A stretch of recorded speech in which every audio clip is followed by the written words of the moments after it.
Olá pessoal, no vídeo de hoje eu vou começar a fazer uma série de vídeos, né, sobre as minhas experiências com os medicamentos, né? Então vamos começar pelo Meleril. Foi o primeiro que eu tomei, vou fazer os vídeos pela ordem cronológica dos medicamentos que eu tomei. Aí talvez isso aí ajude, né, as pessoas a entenderem porque é tão difícil os pacientes aderirem ao tratamento, né? Porque já vi psiquiatra comparando esquizofrenia com diabetes. É só tomar o medicamento que tá tudo controlado. Eu acho assim que esquizofrenia não é só um desequilíbrio químico do cérebro. É muito mais do que isso, né? Então, vamos aí começar com o Meleril. Foi o primeiro que eu tomei. Foi no ano de 2002. Eu estava morando nas ruas, né? Eu morei 5 meses nas ruas durante esse surto grave que eu tive. Então, por volta do terceiro mês, eu já estava bem recuperado, assim, não totalmente, né? Fisicamente já estava totalmente recuperado, né?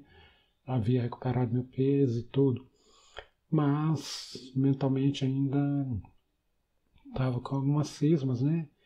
E muitas dúvidas, né? Sobre o que eu tive, né? Se poderia acontecer de novo.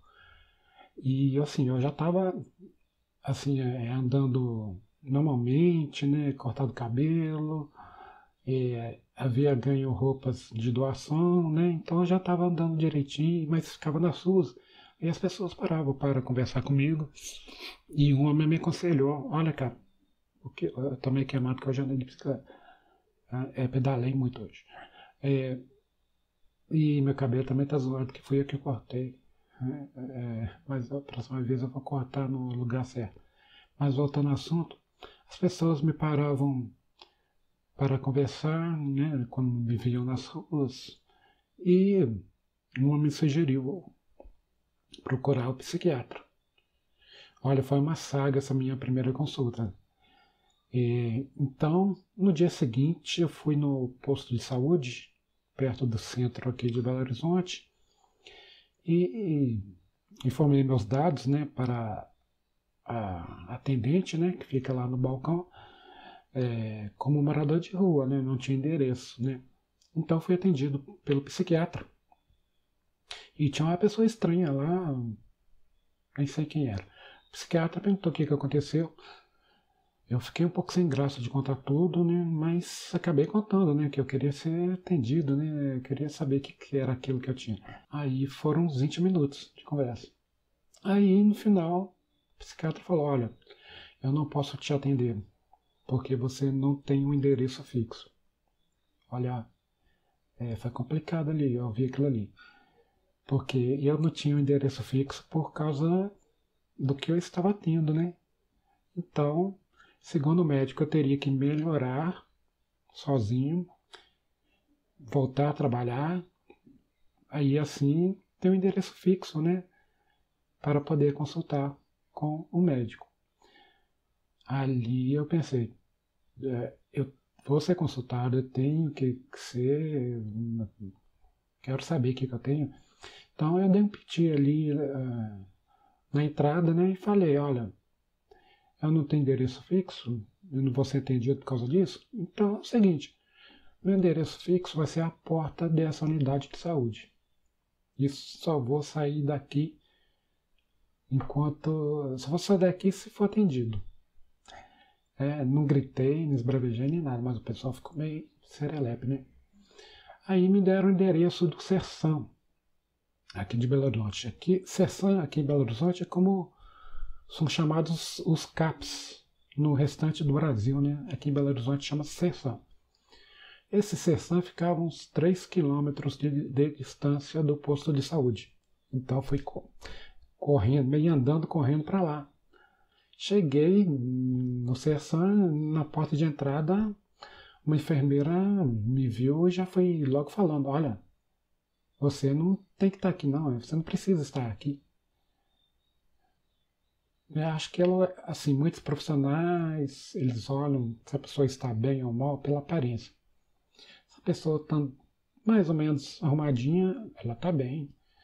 E não é bem assim, né? Uma pessoa pode estar bem mal por dentro, né? A cabeça não pode estar muito bem, e ela pode estar com a higiene em dia, com a roupa, né? Andando bem vestido e tudo mais, e a cabeça não pode estar, talvez não esteja boa. Então essa enfermeira me olhou e falei, já deu o diagnóstico, né? Você não precisa estar aqui. Então eu voltei também, aí eu voltei correndo para o posto de saúde, já chateado já, né? Segunda tentativa e nada, né? Voltei lá para o posto de saúde e então me indicaram um outro local para ser atendido.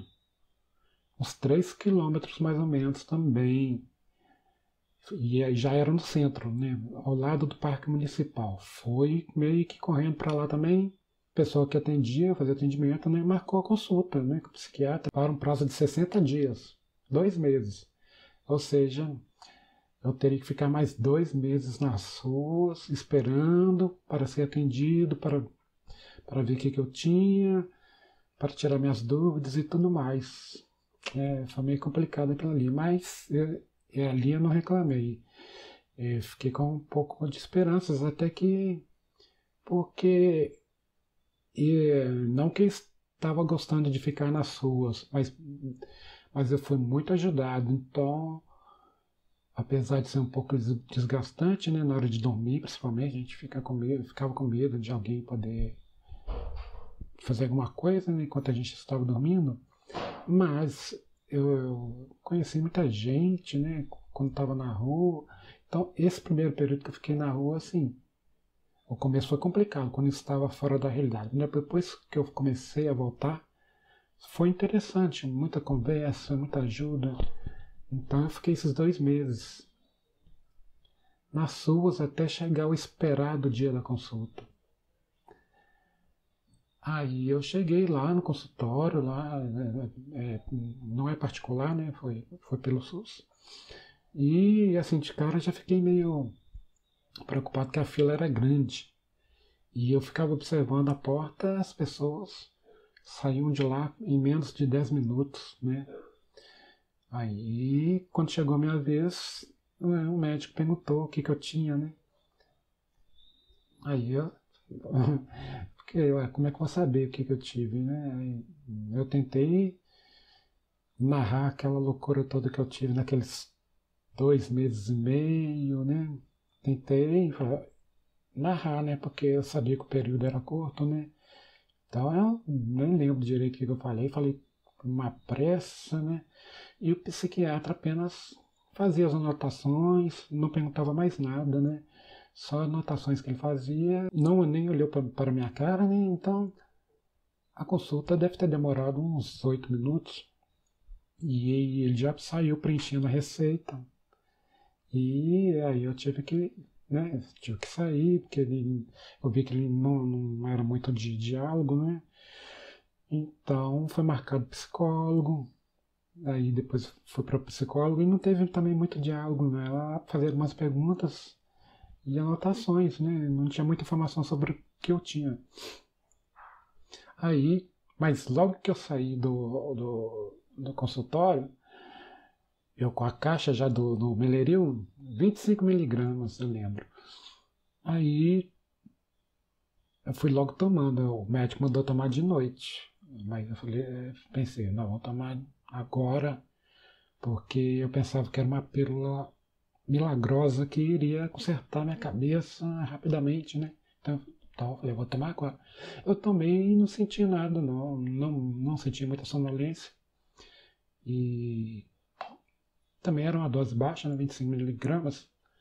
E então era meio que efeito placebo, né? Eu pensava, tô tomando a pílula milagrosa que vai consertar minha cabeça e eu vou ficar bem.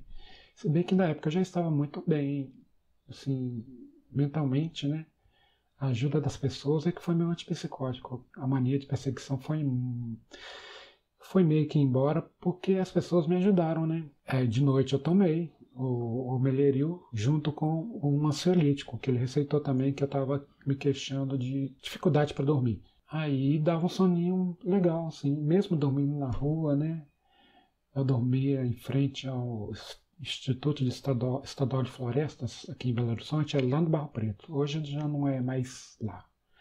Mas o segurança lá, o vigia lá do prédio, era muito gente boa e eu dormia bem porque a gente conversava até de tarde. Ele me trazia os lanches lá que sobravam do dia, né? Então, uma boa conversa antes, né, de dormir é legal, né? Então eu dormia muito bem, acordava bem, por volta das 7 horas da manhã, porque a gente ouvia os passos das pessoas, né? Onde eu ficava era bem próximo ao centro da cidade, era um bairro bem movimentado, um bairro comercial, né?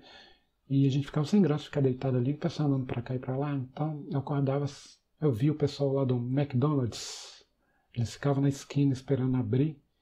Então ali era um sinal de que já eram as 7 horas, né? Então eu acabava levantando. E o que o Melhoreu fez, né, na minha mente?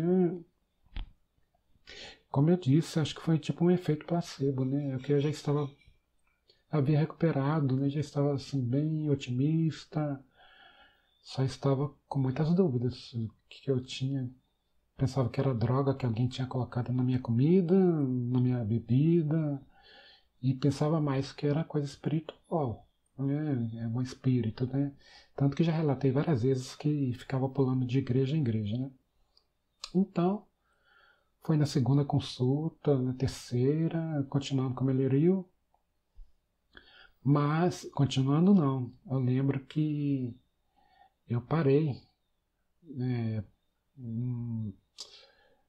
acho que foi uns 20 dias que eu tomei. Eu continuei com as consultas, mas mudando os medicamentos, mas como eu falei, eu vou falar cada medicamento um vídeo, né, nesse vídeo é o melhorio.